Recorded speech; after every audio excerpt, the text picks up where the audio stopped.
Tuwing may mga sakuna na nangyayari sa atin katulad nito mga bagyong ganito, parati kong iniisip, paano kung may mangyari na hindi ko inaasahan?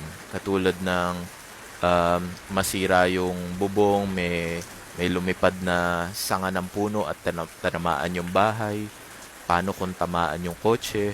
Paano kung may matinding pangyayari na hindi naman natin inaasahan, ayaw naman natin mangyari, pero nangyayari talaga sa ibang mga tao. And parating iniisip ko na anong gagawin ko? And ito yung rason kung bakit parati kong pinupush na kailangan yung mga tao pilitin na yumaman. Kasi hindi mo talaga alam kung kailan may masamang mangyayari. And for sure naman, merong mga problema na hindi natin inaasahan. Pero kung handa tayo financially, then mas madaling lampasan yung mga problemang yun.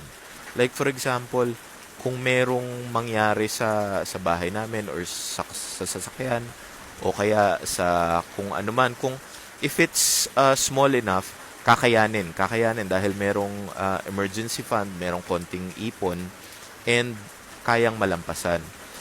Pero hindi pa rin to the point wherein kunwari may talagang matinding pangyayari na malimas talaga lahat nung mga pagmamayari. Yon, medyo mahirap makabangon sa ganon. Hindi pa ako nandun sa level na yon. And I think lahat tayo kailangan natin mag-strive para umabot dun sa point wherein hindi na natin kailangan intindihin kung may masamang mangyayari sa buhay natin. Kasi handa tayo.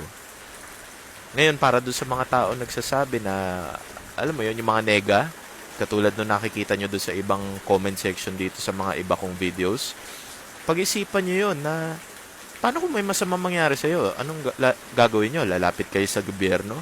Sinasabi nyo nga na hindi sila maaasahan? Anong gagawin nyo? Manlilimos kayo? Manghihingi kayo sa mga kakilala nyo? Sa mga kaibigan nyo? Lahat naman tayo may kanya-kanyang problema, right? So, hindi yun responsibilidad ng ibang tao.